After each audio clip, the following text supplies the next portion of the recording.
Fala, gente, graça e paz, tudo bem com vocês? Começando então o nosso devocional diário, espero que você esteja muito bem do outro lado, que você tenha um dia muito abençoado aí pela frente, e como sempre, que Deus abençoe ricamente a tua vida, toda a tua casa, que Ele derrame sobre o teu coração uma paz que excede todo entendimento, e para você que é novo por aqui, seja muito bem-vindo. A gente fala sempre sobre a vida, e hoje a gente vai até o livro do Êxodo, lá no versículo 15 do capítulo 33.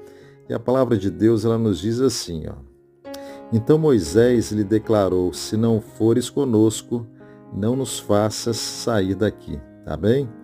Então, trazendo a nossa memória um pouco do contexto dessa história, o povo de Deus estava ali sob o comando de Moisés. Eles haviam deixado a escravidão lá do Egito, ficaram cerca de uns 400 anos por ali, e após as 10 pragas enviadas por Deus, eles são libertos. A Bíblia diz que o mar vermelho se abre, aquele povo todo ele atravessa, e diz também que eles eram alimentados, né, através do maná que Deus mandava para eles todos os dias. Deus ele também à frente do povo como uma nuvem, né, durante o dia e como fogo durante a noite.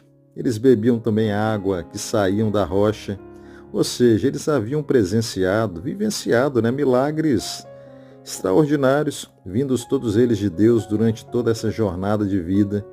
E o ápice de tudo isso acontece quando Moisés ele sobe lá no monte para poder receber de Deus os 10 mandamentos. E ali embaixo, né, o povo, enquanto esperava, eles acharam que Moisés demorava demais, né, mais do que eles poderiam esperar.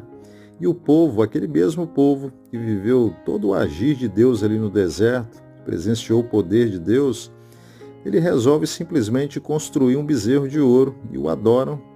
E o desfecho disso, eles se deparam diante da ira de Deus. E a resposta de Deus diante de toda essa ingratidão foi o seguinte: daqui para frente, na caminhada de vocês até a terra prometida, vocês não terão mais a minha companhia, a minha presença. Eu vou enviar para vocês um anjo para poder ir. E foi aí que entra esse texto, né, que a gente acabou de ler no começo, onde Moisés ele diz a Deus, né? Se o Senhor não for à nossa frente, nos guardando, nos mostrando o caminho, eu não quero ir, porque caminhar sozinho não dá. Então, diante da sinceridade do coração de Moisés, meu irmão, olha só qual foi a resposta de Deus para ele, lá no versículo 17, um pouquinho mais à frente. O Senhor disse a Moisés: Farei o que me pede, porque tenho me agradado de você e o conheço pelo nome. Sabe por que Deus ele decide ouvir Moisés, o pedido dele? Porque Deus havia encontrado graça em Moisés e por isso ele decide ir com ele. Então, para a gente pensar um pouco hoje, será que Deus ele tem encontrado graça na nossa vida? Na tua vida, na minha vida? Será que Deus tem tido o prazer de olhar para a gente e dizer: com você eu quero estar mais perto, eu quero estar junto, eu quero andar do lado, eu quero fazer parte da sua história, guiar a sua jornada? E tem algo muito interessante nessa história toda. Moisés ele preferiu muito mais, meu irmão, a presença de Deus do que o poder de Deus. Então, para a gente gravar no coração, para a vida, lembra disso. Moisés ele preferiu muito mais a presença de Deus do que o poder dele. Então, trocando em miúdos, mais importante e muito melhor do que os milagres que Deus ele pode fazer por você, é o prazer de tê-lo sempre aí do teu lado, por perto. Poder ter a certeza de que Ele anda junto de ti e ser guiado por Ele. É ter a convicção de que a presença do Criador, ela é real na nossa vida, na nossa história.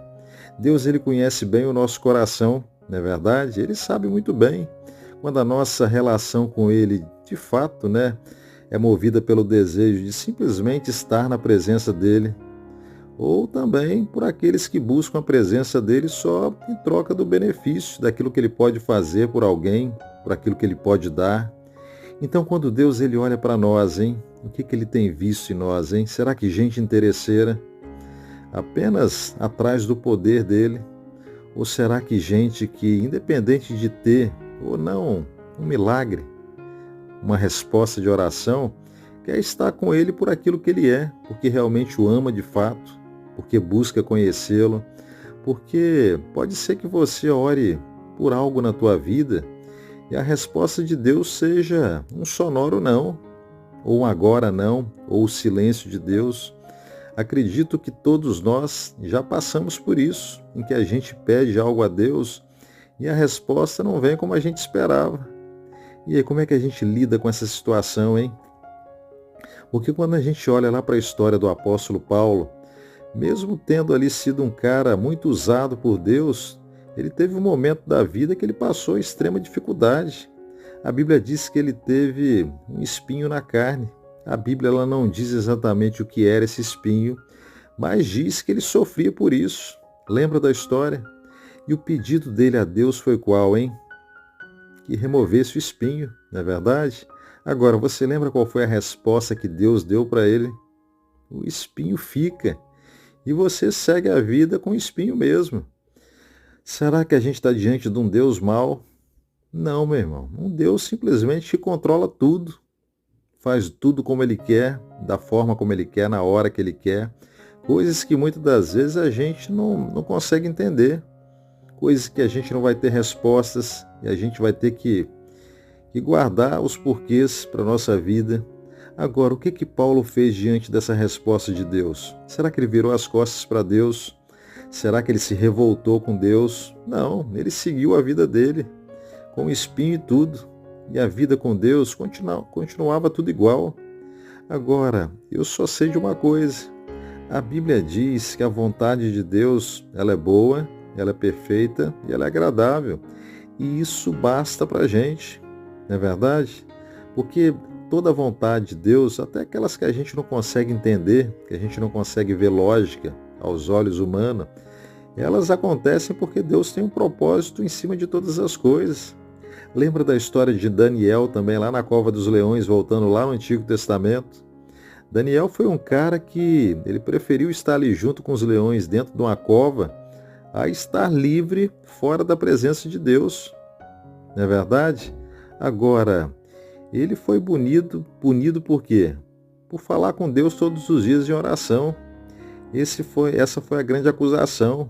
Então não importa a situação, meu irmão, porque estando o Senhor contigo, com você, o resto na vida é apenas um detalhe. Então assim, se eu vou ter que encarar a luta ou não, não importa, pois o tamanho do gigante pouco importa. Se a gente sabe de fato quem é o Deus que está com a gente, quem está à nossa frente, e nós, eu e você, por que nós nos relacionamos com Deus, hein? Por que você tem buscado a Deus? Quais são as nossas reais motivações para isso? Quando Deus ele olha para mim, quando ele olha para você, será que ele encontra graça, prazer em estar com a gente? E aí? O que você busca em Deus, hein? Já parou para pensar nisso? Guarda no teu coração e espero que produza bons frutos. Não esquece, amo vocês de Jesus. Se abençoa a tua vida, abençoe também a vida de alguém. E amanhã, se Deus permitir, a gente retorna aqui de novo para meditar um pouco mais na palavra dele, pensar um pouco mais na nossa vida. E que Deus ele te dê um dia muitíssimo abençoado aí pela frente, tá bom? Grande abraço, fiquem todos com Deus. Tchau, tchau.